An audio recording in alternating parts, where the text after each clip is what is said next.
تو پھر میں انشاءاللہ اسباب بیان کروں گا کہ وہ عارضی پیریڈ میں کے لیے جو حدیث کی کتابت سے منع کیا تھا اس کے ریزنز کیا تھے، وہ ریزنز بیان کر کے اس کے بعد پھر میں وہ حدیثیں بیان کروں گا الگ سے جس میں آقا علیہ السلام نے حدیث کی کتابت کا حکم دیا اور فرمایا میری حدیث لکھنا، اس کی اجازت ہے، لکھا کرو. اور صحابہ کرام نے آقا علیہ السلام کی مجلس میں حدیث کی کتابت بھی شروع کر دی، اس شبہ کو دور کرنے کے لیے کہ آقا علیہ السلام کی حدیث 200 سال بعد نہیں لکھی گئیں بلکہ آقا علیہ السلام کے زمانہ اقدس میں آپ کی مجلس مبارک کے اندر ہی لکھی جانا شروع ہو گئی تھی. اب سٹیپ بائی سٹیپ آگے جا رہے ہیں. اب آج پھر اگلی حدیث جو بیان کر رہا ہوں، حضرت سعید بن جبیر رضی اللہ تعالیٰ عنہ حدیث کے راوی ہیں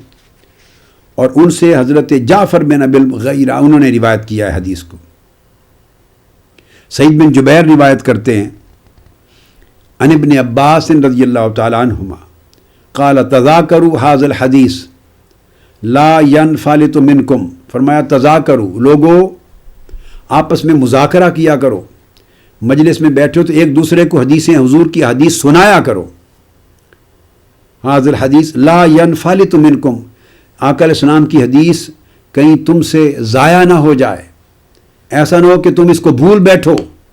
یہ حجت ہے، دین کی اساس ہے، دین کی بنیاد ہے، دین کا مصدر، منبع، ماخذ ہے، فنڈامنٹل سورس ہے دین کا اور شریعت کا قرآن کی طرح. ایسا نہ ہو کہ تم سے ضائع ہو جائے، بھول بیٹھو، اس کا مذاکرہ کیا کرو. اور پھر بڑی خاص بات کی، فرمایا فَإِنَّهُ لَيْسَ مِثْلَ الْقُرْآنِ مَجْمُوعٌ مَحْفُوظٌ، ابھی تک جیسے قرآن مجید 2 جلدوں کے اندر محفوظ کر لیا گیا ہے، ابھی تک قرآن کی طرح حدیث کا پورا ذخیرہ، اس کا مجموعہ محفوظ نہیں کیا گیا. یعنی متفرق احادیث کے مجموعے مختلف صحابہ کے پاس جمع تھے، لیکن جس طرح میں آگے چل کے انشاءاللہ عرض کروں گا قرآن مجید ایک جلد کی شکل میں ایک مجموعہ کی طرح محفوظ کر لیا گیا. وہ فرماتے ہیں کہ ابھی تک حدیث کا اتنا عظیم الشان ذخیرہ اس طرح جمع نہیں ہوا. لوگوں کے پاس اپنے اپنے ریکارڈز ہیں، ان کی یادداشت میں ہیں، وہ روایت کرتے ہیں، یا ان کے پرسنل صحیفوں میں ہیں، ان کی بکلیٹس انہوں نے بنا رکھی ہیں، اپنے پرسنل مجموعے بنا رکھے ہیں، کلیکٹ نہیں ہوئی ساری قرآن کی طرح. لہٰذا اب اس حدیث کے علم کو، حدیث کے ذخیرہ کو قائم اور دائم اور محفوظ و مامون رکھنے کے لیے، تاکہ اگلی نسلوں تک اور امت محمدی کے اگلے زمانوں تک صحت کے ساتھ حضور کی حدیث پہنچتی رہے اور لوگ اس سے دین اخذ کرتے رہیں، ضروری ہے کہ تم آپس میں مذاکرہ کرو، دہراتے رہا کرو. وَإِنَّكُمْ إِن لَمْ تَذَاكَرُوا هَذَا الْحَدِيث يَنْفَلِتْ مِنْكُمْ، اگر تم حدیث کا مذاکرہ نہیں کرو گے، ایک دوسرے کو سنا کے اس کو یاد کرنے کا باہمی اہتمام نہیں کرو گے، تو حدیث تم سے جاتی رہے گی، ضائع ہو جائے گی، تم بھول جاؤ گے. اور پھر آپ نے فرمایا، حضرت عبداللہ ابن عباس رضی اللہ تعالیٰ عنہ، وَلَا يَقُولَنَّ أَحَدُكُمْ حَدَّثْتُ أَمْسٍ فَلَا أُحَدِّثُ الْيَوْمَ، کوئی شخص تم میں یہ نہ کہے اور اس طرح نہ سوچے کہ میں نے کل حدیث روایت کر دی تھی، حدیث کو کل بیان کر دیا تھا، حدیث نبوی کو فلاں حدیث مجھے معلوم ہے اور میں نے کل بیان کر دی تھی مجلس میں، فلا احدث اليوم، سو آج میں اس کو ریپیٹ نہیں کرتا، آج بیان نہیں کرتا. فرماتی ہے نہیں، بل حدث امس ولتحدث اليوم ولتحدث غدا. فرمایا حدیث نبوی کو یاد رکھنے اور محفوظ رکھنے کا طریقہ یہ ہے کہ آپ نے کل بھی حدیث کو روایت کیا تھا تو گزرے ہوئے کل میں بھی بیان کریں، آج پھر ریپیٹ کر کے بیان کریں، اور آنے والے کل میں پھر ریپیٹڈلی بیان کریں. ہر روز حدیث کا مذاکرہ کریں، بار بار تکرار کے ساتھ سناتے رہیں تاکہ حدیث آپ کو بھی یاد رہے اور سننے والوں کو یاد رہے. اس طرح صحت کے ساتھ حدیث آگے منتقل ہوگی. اس حدیث کے بھی تمام رجال ثقہ ہیں، اور امام دارمی نے بھی اس کو روایت کیا سنن میں، اور امام حروی نے اس کو روایت کیا، امام ابن ابی حاتم نے روایت کیا، اور اسی حدیث کو امام بخاری نے التاریخ الکبیر میں بھی روایت کیا، امام ابن حبان نے الثقات میں بھی روایت کیا. اور اسی طرح پھر حضرت عبد الرحمن بن ابی لیلہ، میں آپ کو گن گن کے مختلف صحابہ اور جلیل القدر تابعین، صحابہ اور جلیل القدر تابعین، ان دونوں کے آثار کوٹ کر رہا ہوں آقا علیہ السلام کے ان تمام ارشادات کی تعمیل میں، کہ کس طرح جب آقا علیہ السلام نے فرمایا حدثوا انی ولو آیہ، فَلْيُبَلِّغْ شَاهِدُ الْغَائِبَ حَدِّثُوا عَنِّي حَدِّثُوا عَن بَنِي اسرائیل. فرمایا نَدَّرَ اللَّهُ عِمْرَان سَمِعَ مِنِّي حَدِيثًا فَلْيُبَلِّغْهُ. جگہ جگہ آقا علیہ السلام نے جو تاکید فرمائی تھی تو اس پر عمل درآمد کا عالم صحابہ کرام کا اور تابعین کا اور نسلوں کا کیا تھا. اب عبد الرحمن بن ابی لیلہ روایت کرتے ہیں، وہ فرماتے ہیں خود قال تذاکروا، لوگوں حدیث نبوی کا مذاکرہ کیا کرو، آپس میں حدیث نبوی کو سنایا کرو، پڑھا کرو، ایک دوسرے کو بار بار بیان کیا کرو. فإن إحیاء الحدیث مذاکرتہ، کہ حضور علیہ السلام کی حدیث کے علم کو زندہ رکھنا اس کے مذاکرہ سے ہی ممکن ہوگا. اب اسی طرح سفیان روایت کرتے ہیں حضرت اعمش سے، اور اعمش روایت کرتے ہیں ابراہیم النخعی سے، اور وہ روایت کرتے ہیں حضرت علقمہ رضی اللہ تعالیٰ عنہ سے. اور آپ کو معلوم ہے کہ حضرت علقمہ وہ آگے شاگرد ہیں عبداللہ ابن مسعود رضی اللہ تعالیٰ عنہ کے، جلیل القدر صحابی کے. وہ فرماتے ہیں تذاکر الحدیث فإن ذکرہ حیاتہ، حدیث نبوی صلی اللہ علیہ وسلم کا ہمیشہ مذاکرہ کرتے رہا کرو، کیونکہ اس کو یاد کرنا، بار بار اس کا ذکر کرنا اور اس کو بیان کرتے رہنا، یہ علم حدیث کو زندہ رکھنا ہے، اس کی زندگی یہ ہے. یہ حدیث بھی اسناد صحیح کے ساتھ ہے اور مختلف طرق کے ساتھ یہ حدیث امام دارمی نے اپنی سنن میں روایت کی، اور امام ابو خیثمہ نے العلم میں روایت کیا اپنی سند سے، امام ابو نعیم نے الحلیہ میں روایت کی اپنی سند سے، امام رامہ ہرمزی نے المحدث الفاصل میں روایت کی اپنے طریق سے، امام ابن عبد البر نے جامع بیان العلم میں روایت کی اپنے طریق سے، اور خطیب نے روایت کیا الجامع میں اپنے طریق کے ساتھ. اب یہی بات جو آگے آ رہی ہے، زیاد بن سعد روایت کرتے ہیں ابن شہاب زہری، مدینہ طیبہ کے امام حدیث کے، اور یہ سب تابعین ہیں جلیل القدر، اور یہ سینکڑوں صحابہ کرام کے تلامذہ ہیں، براہ راست ان سے استفادہ کرنے والے. وہ کہتے ہیں کہ زیاد بن سعد اور ان سے روایت کیا سفیان بن عیینہ نے جو امام ہیں حدیث کے اور جرح و تعدیل کے. وہ فرماتے ہیں کہ کان ابن شہاب یحدث الاعراب، اور یہ حدیث بھی اسناد صحیح کے ساتھ آئی ہے، اس کی حدیث کی سند صحیح ہے. فرمایا کہ ابن شہاب زہری ان کا معمول یہ تھا کہ مدینہ کے گرد و نواح کے جو اعراب تھے، دیہاتوں کے لوگ تھے، ان کا حلقہ بنا لیتے اور ان کے اندر بیٹھ کر آقا علیہ السلام کی حدیث بتکرار سناتے رہتے، تاکہ کچھ نہ کچھ وہ لے جائیں گے اور خود اپنی افادیت. فائدہ یہ ہوگا کہ بار بار مذاکرہ کرنے سے آقا علیہ السلام کی حدیث لفظاً لفظاً خود یاد رہے گی، بھولنے نہیں پائے گی. یہ معمولات تھے ان کے. اب اسی طرح اس حدیث کو جو میں نے آپ کو ابھی کوٹ کی، یہ بھی سند صحیح کے ساتھ ہے. امام حمیدی نے اس کو اس کے طریق سے، خطیب تبریزی نے امام بخاری کے شیخ امام حمیدی کے طریق سے روایت کیا، اور انہوں نے کہا کہ ہم نے سفیان بن عیینہ کے طریق سے لی، ابن شہاب زہری کے طریق سے. پھر آگے پھر اسی طرح اعمش روایت کرتے ہیں حضرت اسماعیل بن رجا،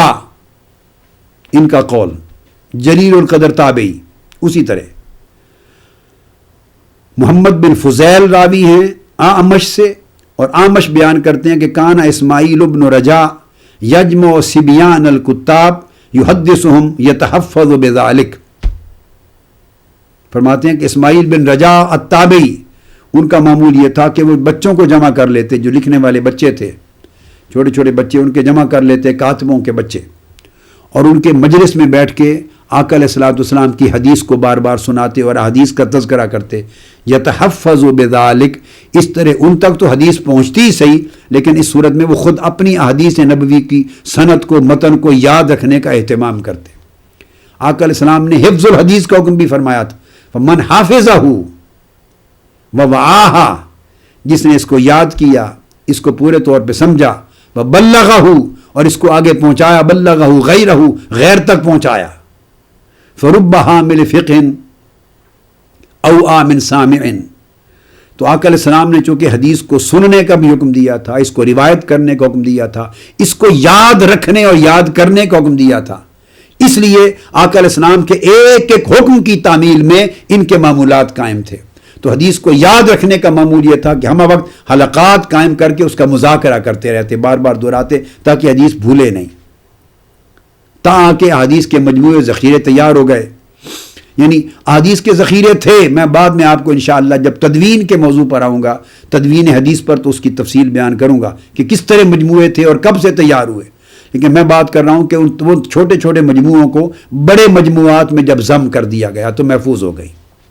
ورنہ وہ انڈیویجولز کے پاس اپنے اپنے صحائف تھے، مخطوطات تھے، ذخیرے تھے.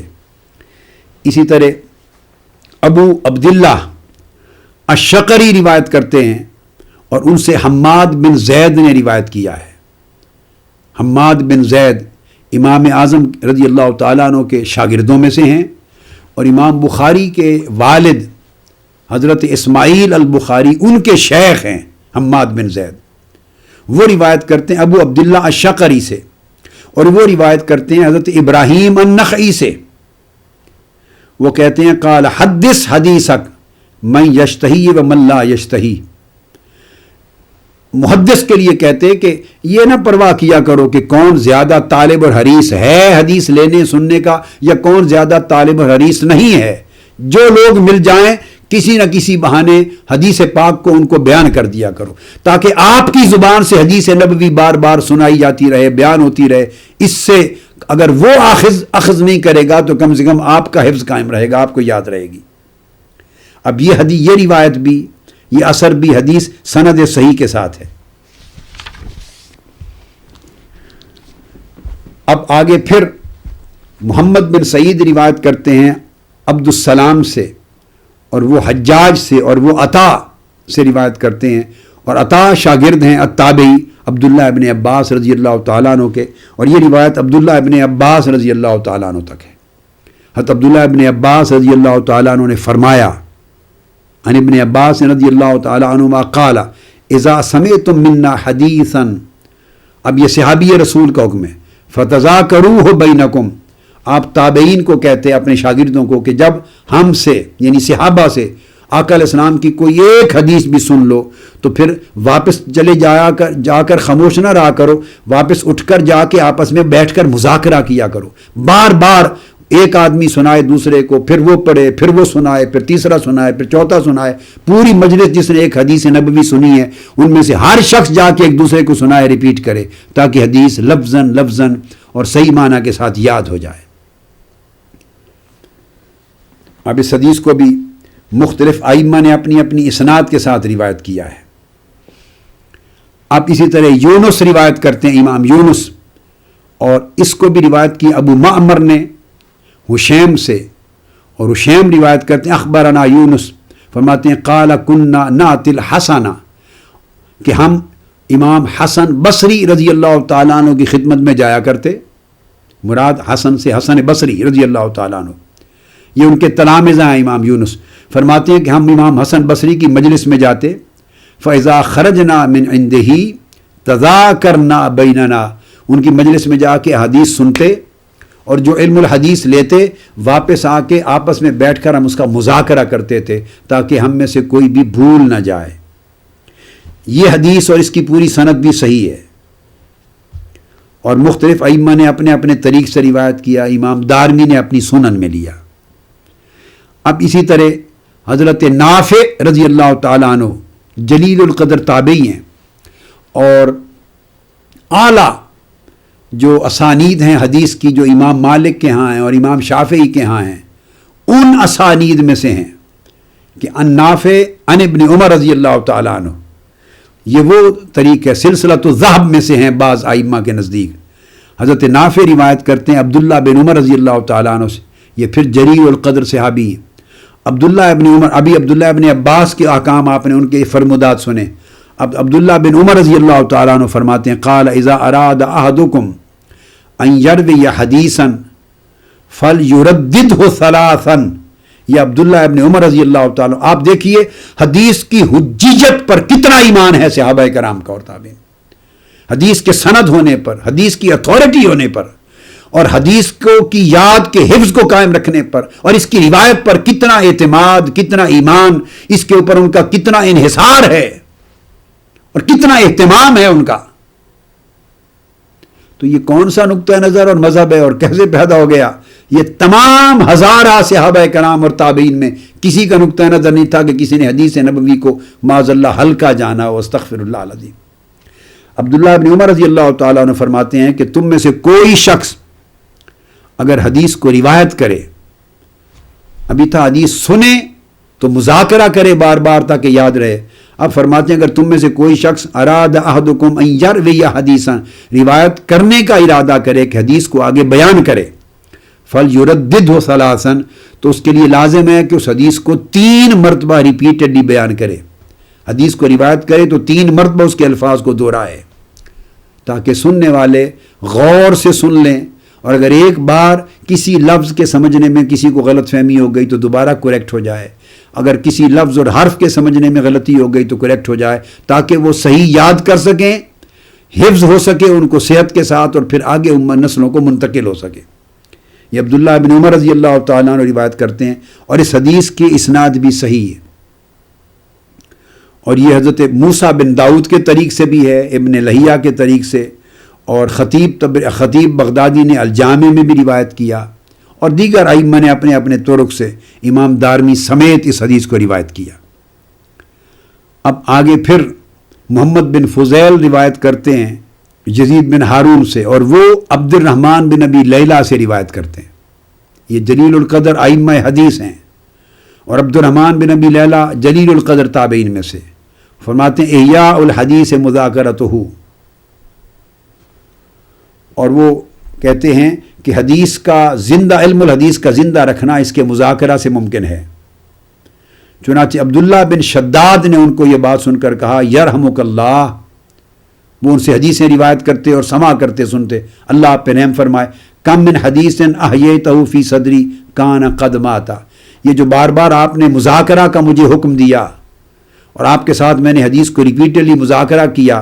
کتنی حدیث تھی جو میں جس کے بعض الفاظ مثلا بھول گیا تھا یا میرے ذہن سے محو ہو گئی تھی، آپ کے اس حکم نے اور آپ کے اس طریق نے وہ حدیثیں مجھے پھر سے یاد دلا دیں، اور بھولی ہوئی زندہ ہو گئی علم الحدیث کا حصہ، یعنی اس کے اوپر ان کا اتنا عمل ہوتا۔ اس حدیث کو محمد بن سعید بن الاسبہانی نے بھی اپنے طریق سے روایت کیا، اس حدیث کو امام ابن ابی شیبہ نے روایت کیا ہے جو بخاری مسلم کے شیخ ہیں، اور اسی حدیث کو اپنے طریق سے امام ابن عبد البر نے روایت کیا، اور اپنی سند کے ساتھ امام ابو خیثمہ نے بیان کیا العلم میں، اور اپنی سند کے ساتھ خطیب بغدادی نے بیان کیا الجامع میں۔ اب محمد بن فضیل روایت کرتے ہیں اپنے والد گرامی، اور محمد بن فضیل، ان کے والد جو فضیل ہیں یہ اب فضیل سے روایت کرتے ہیں، اور فضیل بن غزوان ہیں وہ امام حدیث۔ فرماتے ہیں کان الحارث بن یزید الاکلی، حارث بن یزید وابن شبرمہ، اور ابن شبرمہ، اور قعقاع ابن یزید، اور قعقاع بن یزید، اور ومغیرہ۔ اب یہ 4 تابعین، جلیل القدر تابعین کا ذکر کیا ہے کہ یہ حارث بن یزید، ابن شبرمہ اور قعقاع اور مغیرہ، ان 4 تابعین کا طریقہ یہ تھا اذا صلوا صلاۃ العشاء، وفی روایت اذا صلوا العشاء الآخرہ، جب نماز عشاء پڑھ لیتے تو نماز عشاء سے فارغ ہو کر جلسوا فی الفقہ، تو پھر وہ ایک مجلس علم میں بیٹھ جاتے، مذاکرہ حدیث کے لیے بیٹھ جاتے۔ فلم یفرق بینہم الا اذان الصبح، ان میں سے ایک شخص بھی اس وقت تک اٹھ کے نہ جاتا، ساری رات حدیث نبوی کی روایت، اس کے الفاظ کا حفظ اور اس کا فہم و فقہ الحدیث، اس کے اوپر صبح کی نماز تک ساری رات گزار دیتے، یہاں تک کہ اذان فجر ہو جاتی۔ عشاء کی نماز سے لے کر اذان فجر تک ساری رات بیٹھ کر آقا علیہ السلام کی حدیث کا مذاکرہ کرتے، الفاظ حدیث کو یاد کرتے، اور الفاظ حدیث کا جو فہم اور فقہ ہے اس کو سمجھنے کی کوشش کرتے۔ یہ تابعین حلقات قائم کرتے، ان کی مجالس ہوتی۔ اسی طرح حشیم روایت کرتے ہیں، محمد بن عیسیٰ نے حشیم سے روایت کیا، وہ فرماتے کہ تذاکرنا فکان ابو الزبیر احفظنا لحدیثہ، اور ہر شخص یہ تاکید کرتا کہ حدیث کا مذاکرہ کیا کرو، اور ہم حدیث کا مذاکرہ کیا کرتے تھے، اور پھر وہ کہتے ہیں کہ ابو الزبیر ہم میں سب سے زیادہ حدیث کو یاد رکھنے والے تھے، جو روایات حدیث ان تک پہنچتی سب سے بہتر یادداشت اور حفظ ان کا تھا۔ اس طرح لیث بن سعد روایت کرتے ہیں، یہ حدیث اس کو بھی مختلف ائمہ نے اپنے اپنے طریق سے روایت کیا اور اسانید کے ساتھ روایت کیا۔ اب اسی طرح مروان بن محمد روایت کرتے ہیں، وہ کہتے ہیں کہ میں نے لیث بن سعد سے سنا اور وہ کہا کرتے تذکر ابن شہاب لیلۃ بعد العشاء حدیثا وهو جالس متودعا، وہ کہتے ہیں کہ ابن شہاب الزہری علم الحدیث کے امام جو اہل مدینہ میں سے صحابہ کرام کے تلامذہ شاگرد، فرماتے ہیں کہ وہ ایک رات وضو کرنے کے لیے بیٹھے، نماز عشاء کے بعد دوبارہ وضو تازہ کرنے کے لیے بیٹھے اور دوران وضو ایک حدیث کو دہراتے رہے، مذاکرہ کرتے رہے۔ فرمایا ہم نے دیکھا فما ذالک مجلسہ حتی اصبح، وہ وضو کے اندر ہی رہے، وضو کے کیف میں، وضو کرنے میں، اور آقا علیہ السلام کی حدیث کے نشہ نے ان پر وہ کیفیت طاری کر دی کہ حدیث دہراتے گئے اور وضو کرتے رہے، اسی حالت میں نماز فجر کا صبح کا وقت ہو گیا، صبح ہو گئی۔ اور مروان روایت کرتے ہیں جعل یتذاکر الحدیث، صبح طلوع ہو گئی اور نماز فجر کے لیے اٹھے وضو ختم کر کے، اور ساری رات فجر ہونے تک وہ حدیث ہی کو دہرا رہے تھے، مذاکرہ کر رہے تھے۔ حدیث کے اوپر اتنی محنت کیوں تھی؟ اگر تمام ہزارہ صحابہ کا اور ہزارہ تابعین کا بالاجماع یہ عقیدہ حجیت حدیث پر نہیں تھا اور اہمیت حدیث پر نہیں تھا اور فرضیت حدیث پر نہیں تھا اور وجوب حدیث پر نہیں تھا اور مشروعیت حدیث پر نہیں تھا اور اس کی روایت پر، اس کے حفظ پر، اس کے معنی اور مفہوم اور اس کی فقہ کے سمجھنے پر اور اس کے مذاکرہ پر اگر ان کا اتنا عقیدہ نہیں تھا تو یہ ساری محنتیں جو ہزارہ صحابہ اور تابعین کیا معاذ اللہ آقا علیہ السلام کے منشا کے خلاف کر رہے ہیں؟ یہ تو منشا رسول تھا جس کو پورا کر رہے ہیں۔ ہر صحابی اپنی زندگی اس پہ لگا رہا ہے اور تابعین حلقات کی شکل میں عشاء سے فجر تک ساری راتیں اس میں صرف کر رہے ہیں۔ جو آقا علیہ السلام کا حکم تھا میری حدیث کو زندہ رکھنا، میری حدیث کو یاد رکھنا، میری حدیث کی حفاظت کرنا، میری حدیث کے معانی کو سمجھنا اور میری حدیث کو یاد کر کے اگلی نسلوں تک پہنچاتے رہنا، یہ وہ فریضہ تھا جو آقا علیہ السلام نے ان کے ذمے سونپا تھا، یہ ذمہ داری اور امانت سونپی تھی، اس کو ادا کرنے کی محنت تھی۔ اسی طرح عطا بن صائب روایت کرتے ہیں اپنے والد سے، حضرت صائب سے، اور روایت کرتے ہیں ابو الاحوص سے، انہوں نے حضرت عبداللہ ابن مسعود رضی اللہ تعالیٰ عنہ سے روایت کی، حضور کے جلیل القدر صحابی۔ پھر عبداللہ ابن مسعود بھی یہ فرماتے ہیں اور ارشاد فرماتے ہیں قال تذاکروا ھذا الحدیث فإن حیاتہ مذاکرتہ، آقا علیہ السلام کی حدیث کو ہمیشہ یاد رکھا کرو اور مذاکرہ کیا کرو، دہرایا کرو بار بار اور ایک دوسرے کو سنایا کرو اور ایک دوسرے کو تاکہ یاد کرایا کرو، اس لیے کہ حدیث کا علم، اس کا زندہ رکھنا مذاکرہ سے ہی ممکن ہے۔ آپ دیکھیں کہ ایک ہی بات ہے، کتنے صحابہ کرام کی زبان سے آپ سن رہے ہیں اور کتنے تابعین سے اور کتنے حلقات میں اسی کا تذکرہ ہو رہا ہے، اس سے اہمیت کا اور حجیت کا اور ان کے اعتقاد کا پتہ چلتا ہے۔ اب سیدنا علی شیر خدا رضی اللہ تعالیٰ عنہ کی سن لیجئے بات، وہ کیا فرماتے ہیں؟ ابن بریدہ رضی اللہ تعالیٰ عنہ روایت کرتے ہیں کہ قال علی تذاکروا ھذا الحدیث وتزاوروا فإنکم الا تفعلوا یدرس، سیدنا مولا علی المرتضیٰ نے فرمایا رضی اللہ تعالیٰ عنہ، حضور علیہ السلام کی یہ جو حدیث ہے، حدیث نبوی ہے، اس کا ہمیشہ مذاکرہ کیا کرو، اس کو دہراتے رہا کرو، کسی نہ کسی بہانے زبان پر یہ حدیث تمہارے جاری رہے، حدیث مصطفیٰ تمہاری زبان سے کبھی نہ ہٹے، ایک دوسرے کو سناتے رہو، مجلسوں میں پڑھتے رہو، مذاکرہ کرتے رہو، اور حدیث کو لینے کے لیے، اخذ اور سماع حدیث کے لیے، حدیث کی روایت کے لیے اور حدیث کو اخذ کرنے کے لیے وتزاوروا، ایک دوسرے کی زیارت کرنے جایا کرو۔ جس شخص کے بارے میں خبر ملے کہ اس کے پاس حدیث نبوی ہیں یا ایک حدیث نبوی بھی ہے، سفر کر کے اس کی زیارت کے لیے جائیں، اس کی مجلس میں بیٹھیں اور اس سے حضور کی حدیث لے کر آئیں، یعنی طلب حدیث کے لیے سفر کریں اور زیارت کریں۔ اگر تم یہ نہیں کرو گے تو حدیث کا علم مٹ جائے گا، تمہارے دلوں اور تمہاری یادداشت سے محو ہو جائے گا اور تم سے ضائع ہو جائے گا۔ یہ حدیث بھی اسناد صحیح کے ساتھ ہے۔ یہ وہ تمام اہتمام تھے جس کو صحابہ کرام نے آقا علیہ الصلوۃ والسلام کی حدیث کے علم کو زندہ رکھنے کے لیے اس پر محنتیں کی، اور حدیث کے علم کو تر و تازہ رکھنے کے لیے اور اس کی روایت کو آگے بڑھاتے رہنے کے لیے ہمیشہ ان ایفرٹس کے اوپر کام کیا اور اس میں کبھی کوتاہی نہیں ہونے دی۔ اب یہاں میں نے روایت حدیث کے موضوع پر یہ کوئی 60 کے قریب یا ممکن ہے 70 کے قریب احادیث ہیں جو میں نے درجنوں کتب حدیث سے اسانید صحیحہ کے ساتھ آپ کے سامنے رکھی۔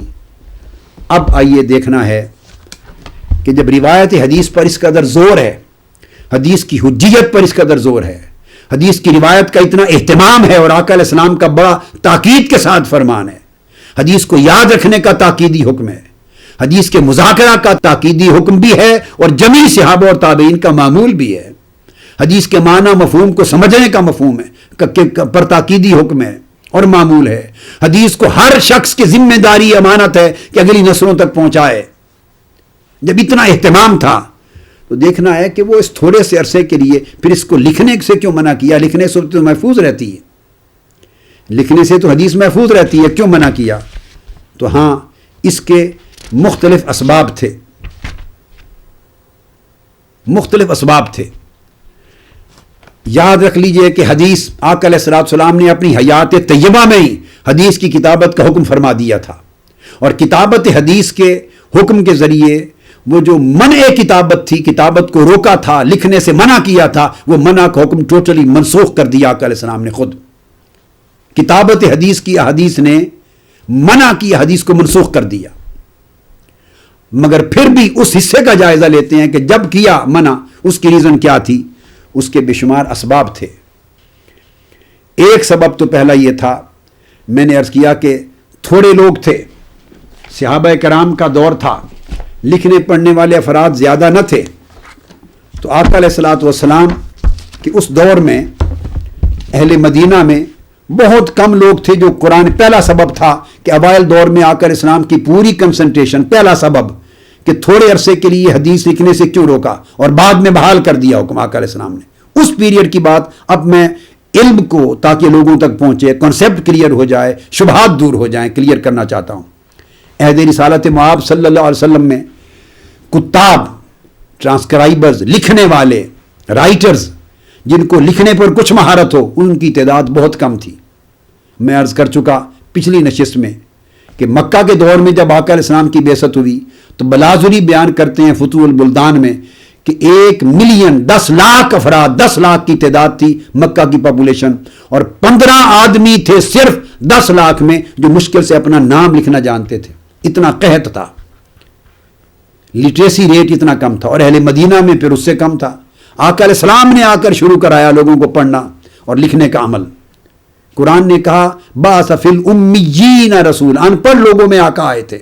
لکھنا پڑھنا نہ ان کا معمول تھا، نہ روایت تھی، نہ رواج تھا، نہ اچھا جانتے۔ آقا علیہ السلام نے لکھنے پڑھنے کے عمل کو رواج دیا، اور قرآن نے آ کر اقرا کے ذریعے آغاز کرایا پڑھنے لکھنے کا۔ نتیجتاً اوائل دور تھا، قرآن مجید نازل ہو رہا تھا، صاف ظاہر ہے پہلی کنسنٹریشن عقل کہتی ہے، فطرت کہتی ہے، شعور کہتا ہے، کامن سینس کہتی ہے کہ پہلی تاکید آقا علیہ الصلوۃ والسلام قرآن مجید کو محفوظ کرنے کے لیے فرمائیں گے۔ چنانچہ انصار میں کل 4 صحابہ تھے۔ اب سوچتے آئیے کہ کیوں اس دور میں منع کیا تھوڑے عرصے کے لیے حدیث کی کتابت سے، کہ قرآن مجید کی کتابت کے لیے آلریڈی بہت تھوڑے لوگ تھے جو آقا علیہ السلام سے آیات کو سنتے اور اپنے اپنے ریکارڈ پر لکھ لیتے۔ 4 صحابہ تھے کل انصار میں سے جنہوں نے آقا علیہ السلام کے حیات مبارکہ میں قرآن مجید لکھا، جمع کیا اور اس کی کتابت کی۔ ایک ابی بن کعب رضی اللہ تعالیٰ عنہ، ایک معاذ بن جبل رضی اللہ، ایک زید بن ثابت رضی اللہ تعالیٰ عنہ، اور ایک ابو زید رضی اللہ تعالیٰ عنہ۔ یہ جلد وصال فرما گئے، بدریین صحابہ میں سے تھے۔ اب یہی وہ صحابی ہیں زید بن ثابت جن سے عدم کتابت کی بات آئی۔ تو 4 صحابہ، تو کل یہ جتنی کتب آپ اٹھا کے دیکھیں آپ کو یہ بات ملے گی، یہ کل انصار میں سے تھے، اور 4 ہی صحابہ، اور بعضوں نے حضرت ابو الدرداء کو اس میں شامل کیا۔ اور اس طرح 4 صحابہ تھے مزید جو مہاجرین میں سے تھے جو لکھنا پڑھنا جانتے تھے، ان میں سیدنا صدیق اکبر رضی اللہ تعالیٰ عنہ، سیدنا عبداللہ ابن مسعود رضی اللہ تعالیٰ عنہ، حضرت سالم مولا ابی حذیفہ، ابو حذیفہ کے آزاد کردہ غلام حضرت سالم تھے۔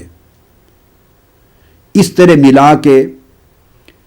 گویا 4 آدمی انصار کے پہلے ہوئے اور حضرت ابو الدرداء اس میں ایڈ ہو گئے، 5 بنے، اور 3 مہاجرین میں سے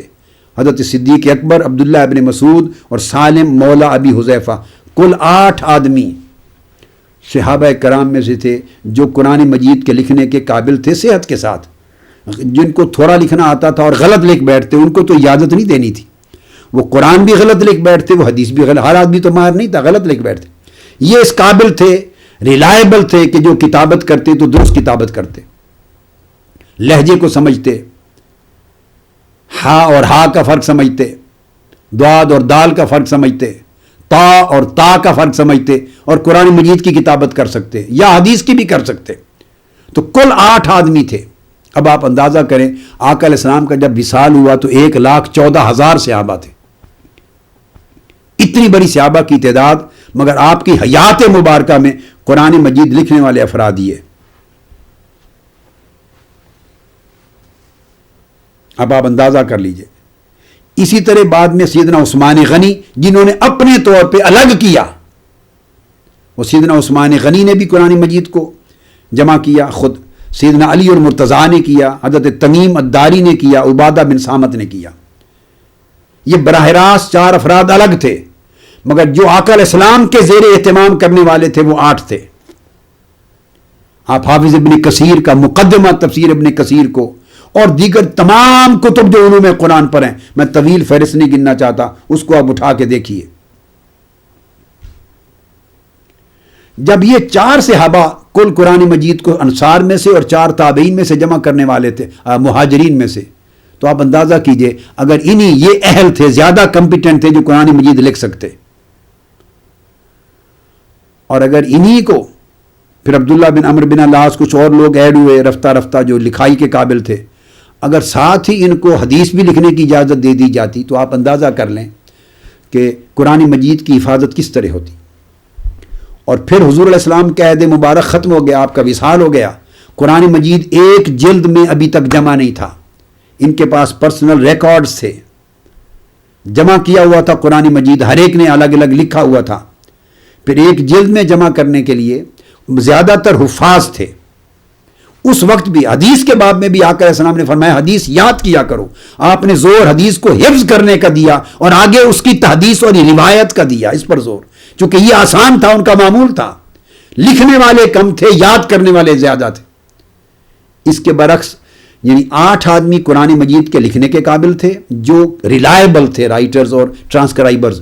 اور 40 صحابہ ایسے تھے جو حافظ ہو گئے تھے قرآن مجید کے آقا علیہ السلام کی حیات مبارکہ میں، اس علم سے والناس تک پوری ترتیب کے ساتھ، چونکہ جبرائیل امین آقا علیہ السلام کے ساتھ ہر سال قرآن کا دور کرتے، اور آخری سال میں 2 بار ماہ رمضان میں دور قرآن کیا، دورہ قرآن۔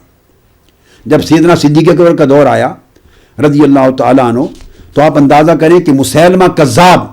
1,00,000 مرتدین اور اپنے قبائل کے لوگ جو کفار تھے غیر مسلم، ان کا لشکر لے کے اس نے دعوی نبوت کیا۔ اگر قرآن محفوظ نہ ہوتا تو حضور علیہ السلام کے آخری زمانے میں جھوٹے مدعیان نبوت پیدا ہو گئے،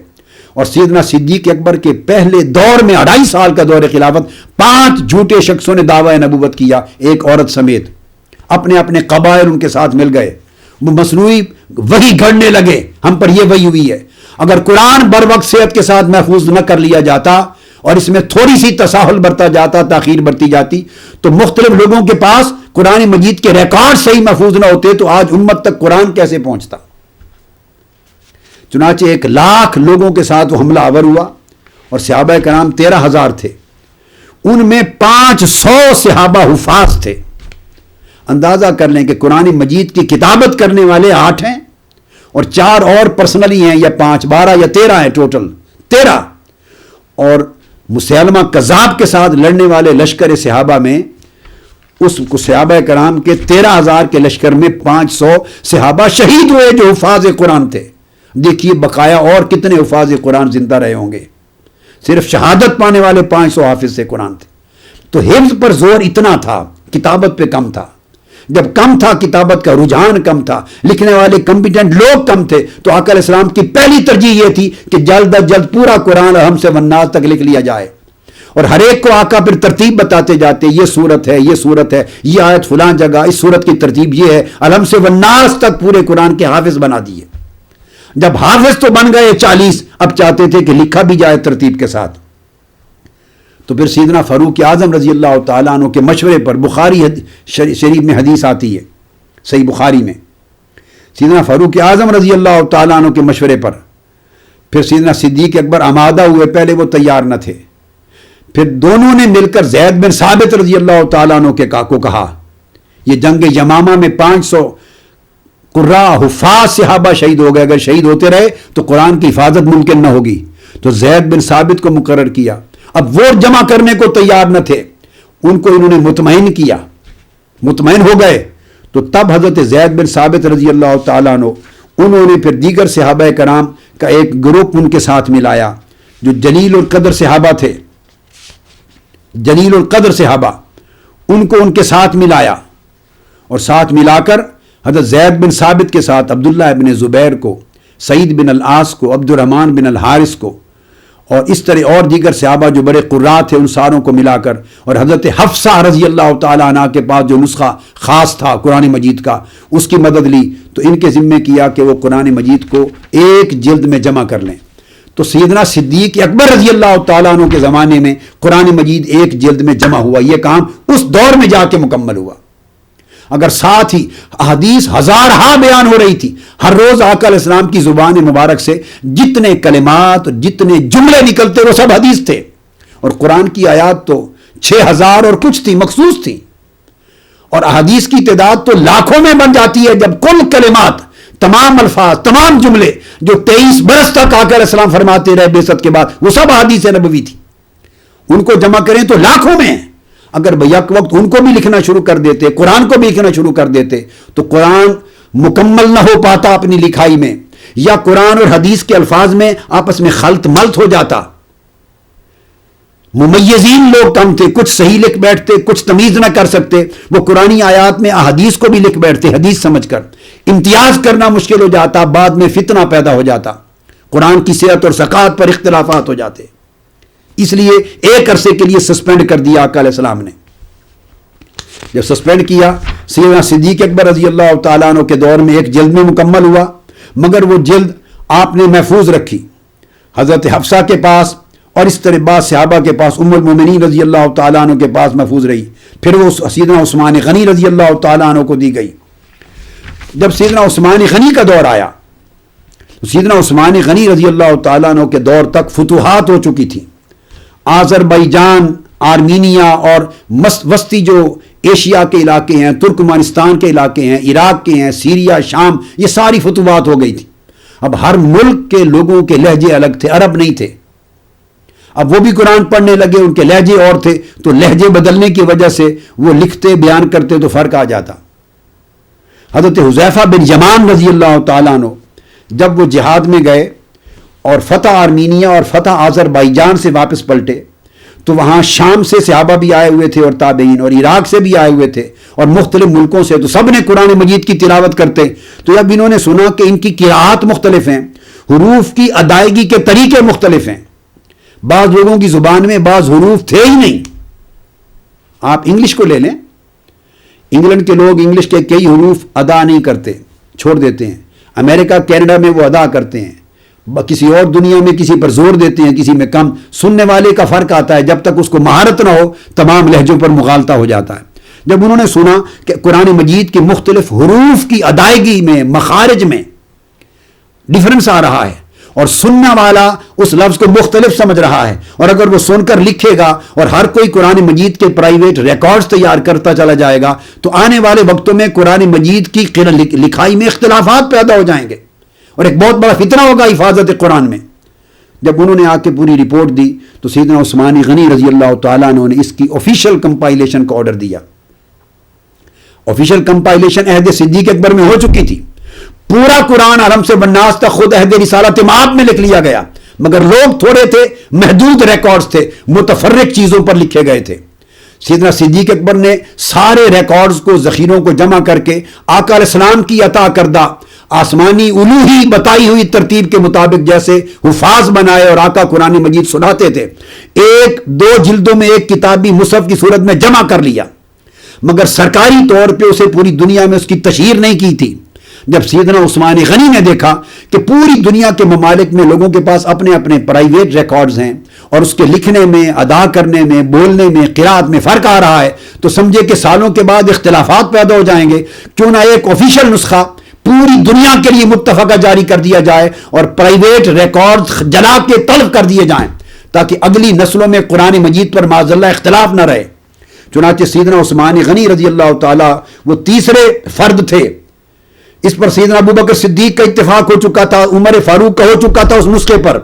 اور سیدنا علی شیر خدا نے بھی نسخہ قرآن مجید کا لکھ لیا تھا، ان کا بھی موجود تھا، سیدنا عثمان غنی کے پاس موجود تھا، ام المومنین حضرت حفصہ کے پاس موجود تھا، قراء حفاظ صحابہ موجود تھے۔ آپ نے عثمان غنی رضی اللہ تعالیٰ عنہ نے پھر سرکاری اہتمام کر کے تمام صحابہ کے اجماع کے بعد متفقہ طور پہ ایک کونسل بنائی، اور اس کونسل کے ذریعے آپ نے پھر حضرت زید بن ثابت انصاری کے ذریعے اور عبداللہ بن زبیر القرشی کے ذریعے اور سعید بن العاص کے ذریعے اور دیگر اور بڑے جلیل القدر صحابہ جو قرآن کے حافظ تھے اور قریشی زبان کے، قرشی قریش کے لہجے کے عبد الرحمن بن حارث تھے، بن ہشام بن المغیرہ تھے، عبداللہ بن عمر بن مخزوم القرشی تھے، یہ وہ سارے لوگ تھے جن کے پاس نسخے بھی تھے اور قرآن مجید میں صحیح لب و لہجہ کے ماہر بھی تھے۔ ان ساروں کو جمع کر کے ان ساروں کو قرآن مجید کا وہ حضرت حفصہ رضی اللہ تعالیٰ عنہ سے وہ نسخہ لیا اور ان تمام نسخوں کو اکٹھا کیا اور تمام قراء اور صحابہ کو اکٹھا کیا، تو سیدنا عثمان غنی رضی اللہ تعالیٰ عنہ نے قرآن مجید کا وہ آفیشیل نسخہ تیار کیا جس کی ہر ایک نے توثیق کی، سیدنا علی شیر خدا نے کی، تمام صحابہ نے کی، مہاجرین نے کی، انصار نے کی، ازواج مطہرات میں جو حیات تھی انہوں نے کی۔ جب ایک متفقہ کنسنسس کے ساتھ نسخہ جس پر کوئی اختلاف نہ رہا تیار ہو گیا، تو آپ نے وہ نسخہ پورے اطراف و اکناف عالم میں ارسال کیا، بھیجا تاکہ قرآن مجید کی حفاظت ہو، اور ارسال کر کے کہا اب اس نسخے کی کاپیاں پوری دنیا اسلام میں پھیلا دی گئیں، اور کہا جن لوگوں نے شام میں، آذربائیجان میں، عراق میں، فارس میں، وسطی ایشیا میں، ترکمانستان میں، دور دراز کے علاقوں میں جن کی زبان عربی نہیں ہے، لہجہ ہی عربی نہیں ہے، حروف کی ادائیگی میں فرق آ جاتا ہے زمین آسمان کا، آپ آج دیکھ لیجئے، آپ اب عربی زبان پڑھتے ہیں، پاکستانی اور لہجے میں پڑھیں گے، عرب اور لہجے میں پڑھیں گے، اور یہ جو بخارا سمرقند کے اور لہجے میں پڑھیں گے، افغانستان کے اور لہجے میں پڑھیں گے، ایرانی اور لہجے میں پڑھیں گے، دنیا کے جس خطے میں چلے جائیں،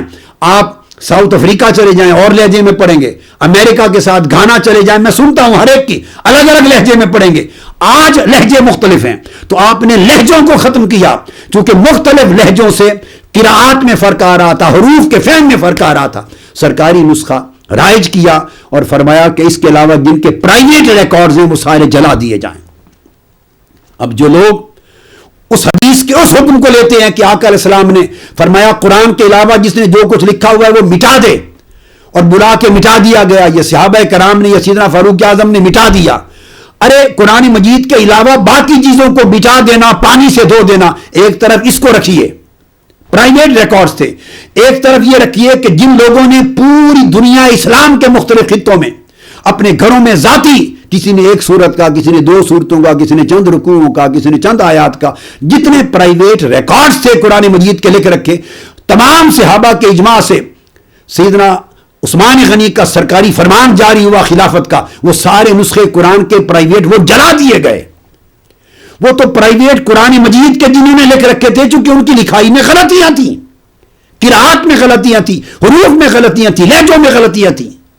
ان کو اس لیے جلا دیا کہ اگر یہ برقرار رہے تو اگلی نسلیں اختلاف کریں گی، قتل و غارت ہوگی قرآن مجید پر، کوئی کہے گا یہ صحیح ہے، وہ کہے گا یہ صحیح ہے۔ اگر قرآن کی حفاظت کے لیے وہ نسخے جلا دیے گئے تاکہ ایک ہی متفقہ نسخہ جس پر آقائے دو جہاں سے لے کر ازواج مطہرات تک، ساری اہل بیت اطہار، چاروں خلفائے راشدین، جمیع انصار، جمیع مہاجرین اور تمام قراء اور حفاظ صحابہ متفق ہیں اور جن کا اجماع ہے، اس نسخے کو رائج کیا، باقی جلا دیے۔ اگر وہ نسخے قرآن کے لکھے ہوئے لوگوں کی غلطیوں سے بچانے کی یہ جلا دیے تو ادر دین قرآن جو باقی حدیث کو پانی سے مٹا دیا تو اس سے کون سے بڑی قیامت آ گئی۔ یہ اہتمام تھا حفاظت کا، تاکہ غلطیوں سے لوگوں کو بچایا جائے، خلط ملط ہونے سے بچایا جائے۔ امام ابو داؤد الطیالسی روایت کرتے ہیں سند صحیح سے کہ سیدنا علی شیر خدا رضی اللہ تعالیٰ عنہ نے فرمایا، جب سیدنا عثمان غنی نے پرائیویٹ نسخوں کو غلطیوں سے قرآن مجید کو بچانے کے لیے جلانے کا حکم دے دیا، تو انہوں نے فرمایا خدا کی قسم عثمان نے درست کیا، اگر عثمان غنی ان نسخوں کو آج جلانے کا حکم نہ دیتا تو میں اپنے دور میں اس کو جلانے کا حکم دے دیتا، میں جلوا دیتا۔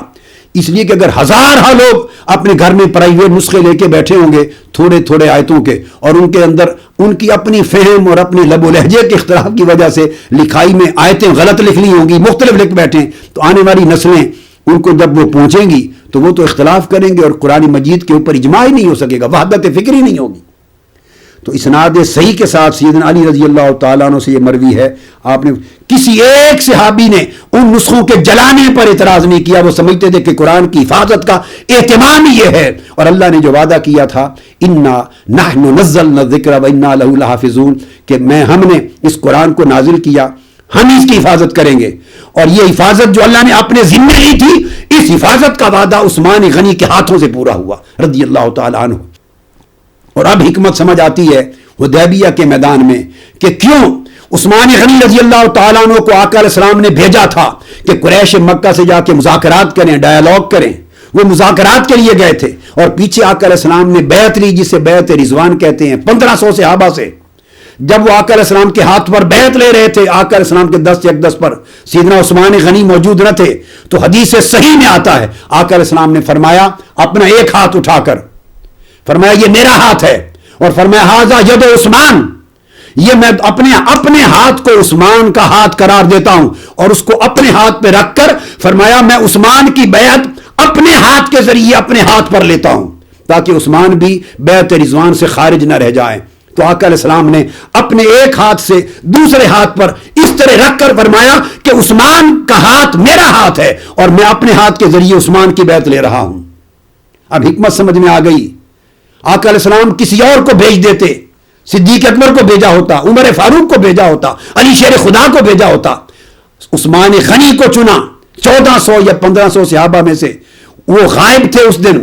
یہ حکمت تھی، نگاہ مصطفیٰ دیکھ رہی تھی تاکہ وہ عثمان کے ہاتھ کو مصطفیٰ اپنا ہاتھ قرار دے۔ اور جب فرما رہے تھے کہ عثمان کا ہاتھ میرا ہاتھ ہے،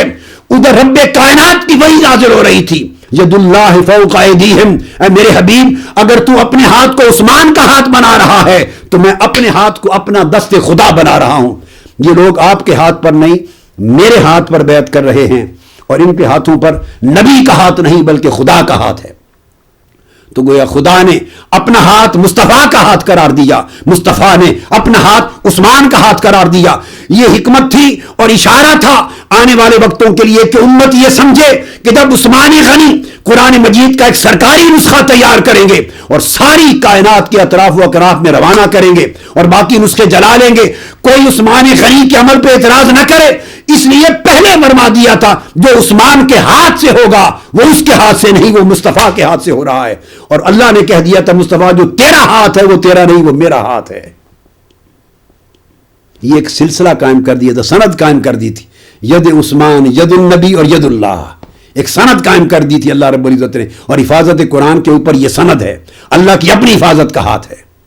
تو قرآن مجید جا کر اتنی محنت اور اہتمام کے ساتھ یعنی 3 ادوار میں مکمل ہو کے سرکاری طور پہ پھیلا،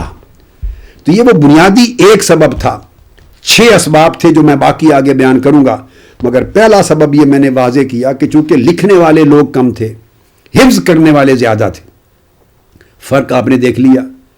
کہ کل 4 انصار، 4 مہاجرین اور کچھ اور صحابہ پرائیویٹلی کرنے والے 12 افراد تھے یا 13 جو قرآن مجید آقا علیہ السلام کے عہد مبارک میں جنہوں نے لکھا ہے، پورے قرآن کے جمع کرنے میں جو انوالو ہوئے ہیں، پورے قرآن کو اکا دکا آیات یا کچھ چند آیات یا مختلف حصے وہ زیادہ لوگوں نے لکھ رکھے تھے، مگر یہ جمع قرآن کے ذمہ دار بنے۔ جبکہ صحابہ کرام آقا علیہ السلام کا جب وصال ہوا تو 1,14,000 تھے، 1,14,000 میں 12 صحابہ قرآن مجید کے جمع کرنے میں محفوظ تھے۔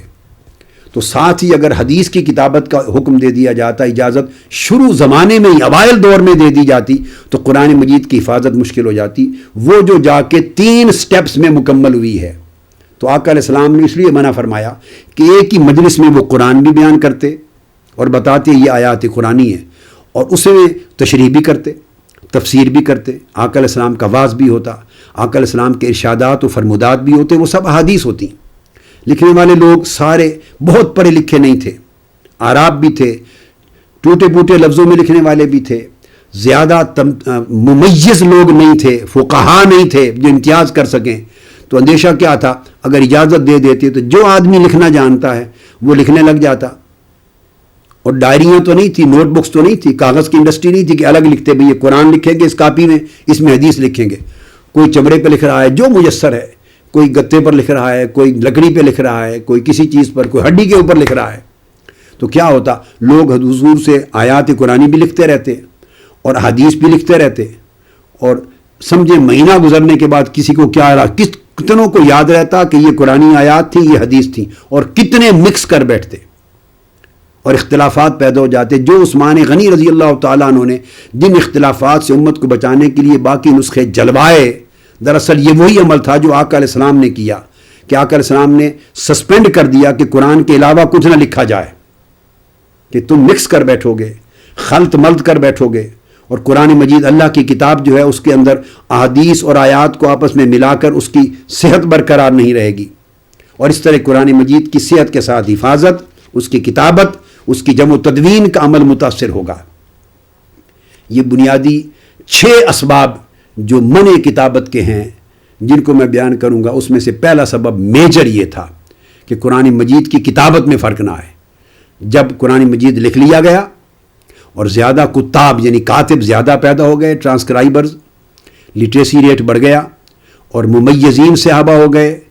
تو ساتھ ہی آقا علیہ السلام نے ضرورت محسوس کی کہ اب قرآن مجید محفوظ ہونے لگ گیا ہے، لوگوں کا شعور بھی ڈیولپ ہو گیا ہے، نالج بھی بڑھ گیا ہے، اور امتیاز بھی کرنے کے قابل ہو گئے ہیں، اور مخصوص کچھ لوگوں کو صرف قرآن مجید کی کتابت پہ لگا دیا، ایک ٹیم بنا دی۔ جب ٹیم ورک شروع ہو گیا